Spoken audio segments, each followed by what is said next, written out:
あなたは正義のために強大な権力に立ち向かいますか？遡ることおよそ35年前の1987年1月14日、韓国ソウル市、当時中央大学ヨンサン病院に勤める医師のもとに刑事たちが押し寄せました。取り調べ中の大学生に水を飲ませたら呼吸困難になった。刑事たちは明らかに動転していました。医師は違和感を感じながらも言われるがまま取り調べ室に向かいます。しかしそこで目にしたのはあまりに異常な光景だったんです。取り調べ室に横たわる男子大学生、彼が身につけていたのは下着1枚のみ。さらに不自然なことに頭からつま先までずぶ濡れだったんです。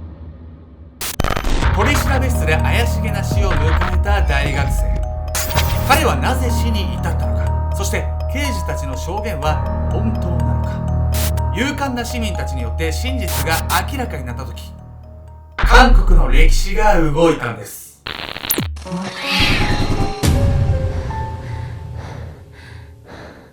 よっ、R指定です。あんた最近嘘言うわね。おすすめの韓国ドラマ教えてほしいの、やみやみこです。 UMB?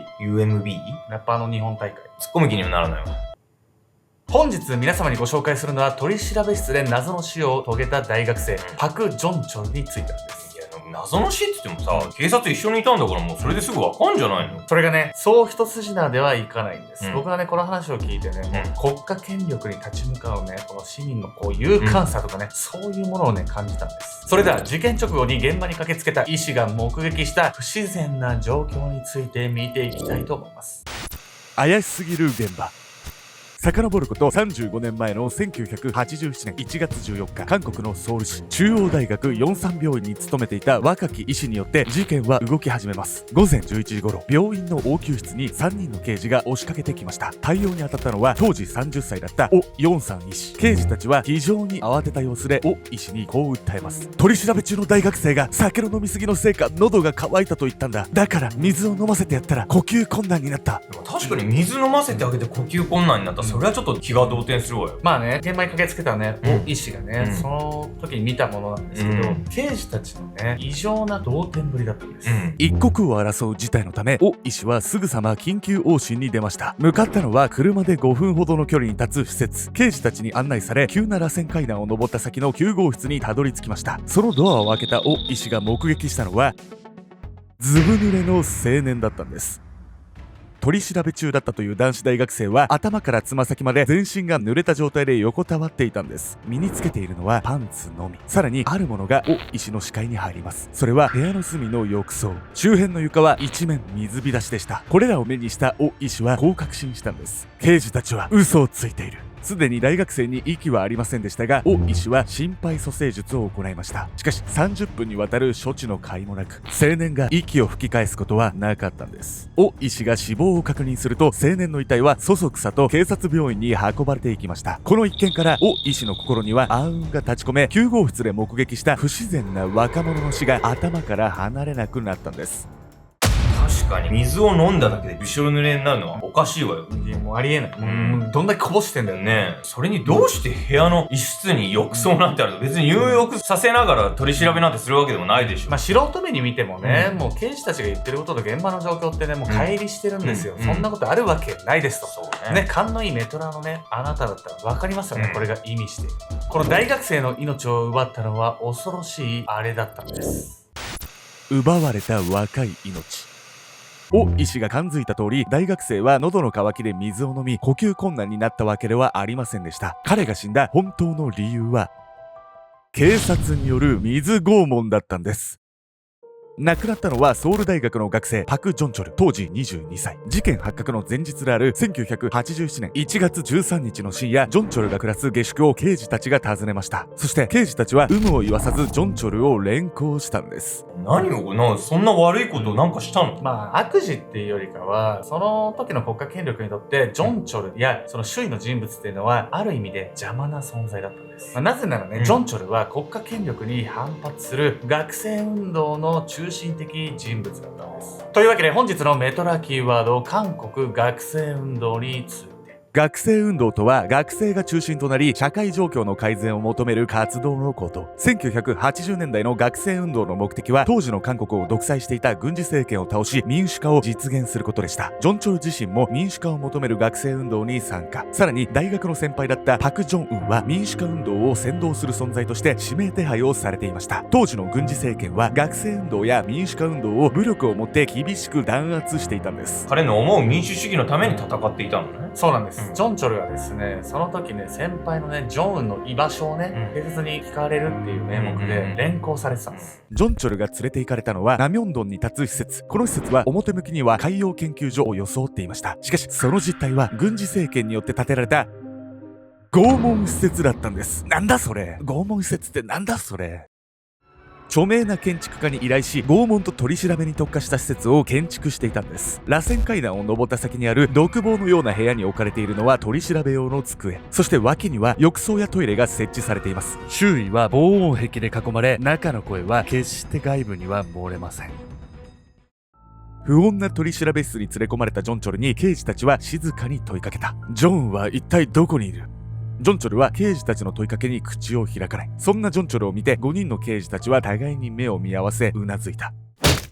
防音壁に囲まれた一室に鈍い音が響き渡る。ジョンはどこにいる？それでも口を割らないジョンチョル。やれ。その一言を合図に服を脱がせ手足を縛り水を張った浴槽にジョンチョルの頭を何度も沈めた。浴槽の縁で胸部を圧迫され呼吸ができないジョンチョル。ジョンチョルは窒息により無念の死を遂げた。ほんとひどすぎて言葉出ないわよ。本当っすよね。もう国家権力がね、こんなことしてたら、もうこの事件の真実は闇に葬られてしまうんじゃないかってみんながそう思ったんです。そうよね。ですがその時ね、この事件の真相に風穴をね、こう開ける一人のね、正義のある人物が出てくるんです。警察との戦い。ジョンチョルの死亡を確認した日の夕方4時頃、オ・ヨンさん医師のもと再び刑事が訪れました。刑事はオ医師に対しこう頼みます。死亡診断書を書いてくれ。疑惑を深めていたオ医師はその依頼を請け負った上で死亡診断書にこう書き記しました。死因未証。これは死亡の原因がわからない変死であり司法解剖が必要であるということを意味します。オ医師は検察によって解剖が行われジョンチョルの死の真相が明らかになることを狙いこのように記入したんです。めちゃくちゃナイス。そして死亡診断書を出した数時間後、オ医師は病院のトイレである人物に出くわすんです。それは韓国の日刊新聞である中央日報の記者シン・ソンホ。取り調べ中の大学生の死亡を聞きつけたシン記者は診療室の前で監視をしていた刑事の目を盗みトイレに隠れていたんです。シン記者とオ医師の会話は1分足らずの短いものでした。ナミョンドンに行きました。ああ、学生が亡くなったというのは事実ですか？そうだ。この時オ医師は水拷問の可能性について言及していません。しかし医師として自分が何をすべきか心が決まった瞬間でした。なんか動き出しそうな気配がするわね。そうなんです。オ医師のね、決意がね、今後の事件を大きく左右していくんです。一方この頃死亡診断書を受け取った警察側は拷問の死の隠蔽のためにジョンチョルの遺体をいち早く処分しようとしていました。午後7時頃刑事2人がソウル地検を訪れ当日中の事務処理と火葬を要請しました。当時警察と検察の結びつきは非常に強いものでした。そのため刑事は検察が自分たちの要請を断るわけがないと思っていたんです。いくら死亡診断書に未証と書かれていても火葬すればジョンチョルの死の真相は闇に葬られるんです。しかし刑事の予想とは裏腹に検察はこの申し出を拒否。対応に当たったチェ・ファン公安部長が遺族との対面もないまま火葬を急ぐ警察の様子に異常を感じたんです。もともと警察が拷問を繰り返していることを知っていたチェ公安部長はこう言って刑事たちを説得しました。若者が簡単に死ぬとは思えない。あなたたちだって我が子が死んだら同じように思うでしょう。きちんと確認させてください。チェ公安部長は検察として警察の野蛮な拷問や一人の若者の無念の死を見過ごすわけにはいかないと思ったんです。それでも刑事たちはなかなか引き下がらずチェ公安部長の説得は2時間にも及びました。ついに根負けした刑事たちに対しチェ公安部長は遺体を保存するように命じたんです。チェさんめちゃくちゃやるじゃない。しかしですね、当時のねパワーバランスが警察の方が上でもうこの後もね、とんでもない隠蔽がどんどん続いていくんです。翌日1月15日、遺体の解剖を進めようとするチェ公安部長を待っていたのは警察の圧力でした。特に警察のカン・ミンチャン治安本部長は断固としてジョンチョルの遺体を引き渡さないと主張。警察病院の医師たちがジョンチョルはショック死だと言っているからあえて解剖する必要はないと言うんです。さらにカン治安本部長はこんな言葉でチェ公安部長を脅しました。司法解剖を推し進めるなら夜道には気をつけろ。絶対悪い奴らじゃんこいつら。しかしチェ公安部長は圧力に抗い続けたんです。最終的にはこう言ってカン治治安本部長を黙らせたんです。このまま遺体を引き渡さないのであれば公務執行妨害であなたを逮捕します。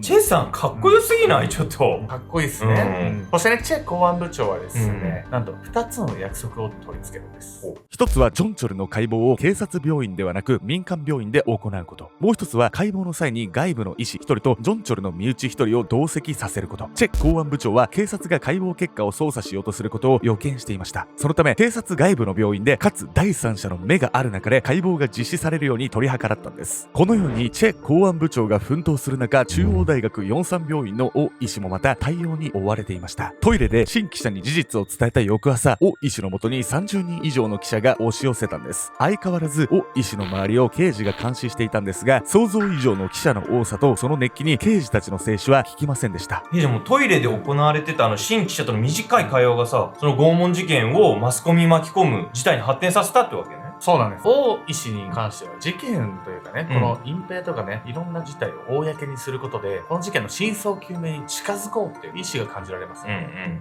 王医師は会見で慎重に水拷問という言葉を避けながらも、それを連想させる言葉を積極的に証言しました。現場には浴槽があり、ジョンチョル君はそこに入ったかのようにびしょ濡れでした。床は水浸しで着ていた白衣が濡れてしまうほどでした。触診したお腹はダブついており、水を大量に飲み込んだようです。もちろんこの証言によって王医師が警察からより厳しく目をつけられることは分かっていました。しかし22歳の青年が殺された現実に王医師は憤っていたんです。命を助ける医師として口を閉ざすわけにはいきませんでした。同日15日の夕方には中央日報をはじめ各社が取り調べ中の大学生が死亡とスクープを報じました。報道を受け警察は記者会見を開いたんです。マイクを握ったのはカン治安本部長。追い詰められついに真実を告白すると思いきや、カン治安本部長は驚きの公表をしたんです。ジョンチョル君は机をタッと叩いたら、おっと叫んで死んだ。もうバカなんこいつ。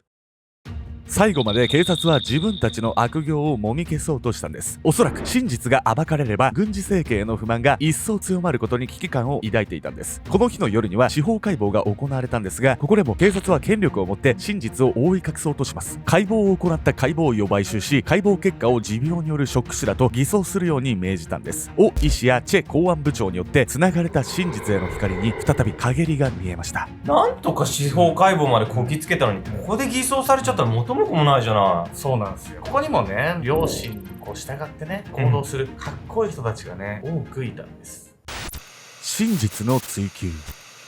警察が買収しようとしたのは行政の研究機関で働く解剖医ファン・ジョクジュンでした。ファン医師は1月15日から16日にかけ何度も警察の脅しを受けたんです。言うことを聞かなければお前や家族に何が起こるかわからないぞ。妻子を持つファン医師にとってこの脅しは非常に恐ろしいものだったんです。16日の深夜に帰宅し、その晩は一睡もできなかったと言います。しかし最終的にファン医師に決断させたのは学生時代に恩師からかけられた言葉でした。間違った解剖結果にサインするなら解剖医を続ける資格はない。一晩の葛藤の末、心が決まったファン医師は翌朝妻に正義の側に立つと宣言。正しい解剖結果を公表したんです。こうしてジョンチョルの本当の死因、胸部圧迫による窒息死が明らかになったんです。オ医師の証言もあり、警察の拷問による死亡事件であることは明白でした。こうして人々の良心によって隠蔽工作に失敗した警察は、一部の警察官の過度な職務欲により発生した不祥事だと公表。拷問に関わった刑事を逮捕したんです。と決着ついたわね。なんかもう数日間の話だったんだけど、めっちゃギュッてなってたもんね。ですがね、でもさ、この事件にはね、まだ続きがあるんです。まだ事件発生の翌月である1987年2月、拷問死に関わった刑事2人はソウルの刑務所に収監されていました。記憶力のいいメトラの方は気づいたかもしれません。当時拷問に関わった刑事は全部で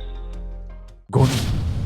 つまり警察はここでも事実を偽り2人に犯行を押し付けることで事件を縮小して見せていたんです。しかし逮捕された2人と同僚との面会に同席した刑務所の人間がこれに気づき、同じ刑務所に収容されていた活動家のイ・ブヨンに伝えます。イは独裁政権に不満を持つ刑務官の協力を得て、手紙でこの事実を外部の活動家に伝えることに成功。最終的に3人の容疑者の情報はキリスト教の社会運動団体の神父にまで伝わるんです。イ・ブヨンさんとかさ、オ医師もチェさんもそうなんだけど、ど、今回の話ってすごい正義感を持って自分の信念を貫き通してる人が多い気がする。信念とか意志とかうんまっすぐしたものっていうのは、それに共感する多くの人を巻き込むんで、うん人を動かしたり、ひいてはこう歴史を動かすことにもつながっていくんだなっていうことが学べますよね。そうね。そうして1987年5月18日、ソウルのミョンドン大聖堂で行われたミサで、神父は声を大にして公言しました。パク・ジョンチョル拷問死事件は捜査されている。神父の非難声明を受け、警察は再捜査を実施。拷問に関わった他3人の刑事たちも逮捕されることになりました。解剖を行ったファン医師の日誌が公開されると、隠蔽捜査を行ったカン治安本部長も逮捕。こうしてようやく残酷な事件は結末を迎えたんです。肥大化した国家権力、そして自由を愛する市民との対立は昨今の国際情勢とも重なる部分があります。必ずしも政府や警察が訴えていること、それが真実とは限らないんです。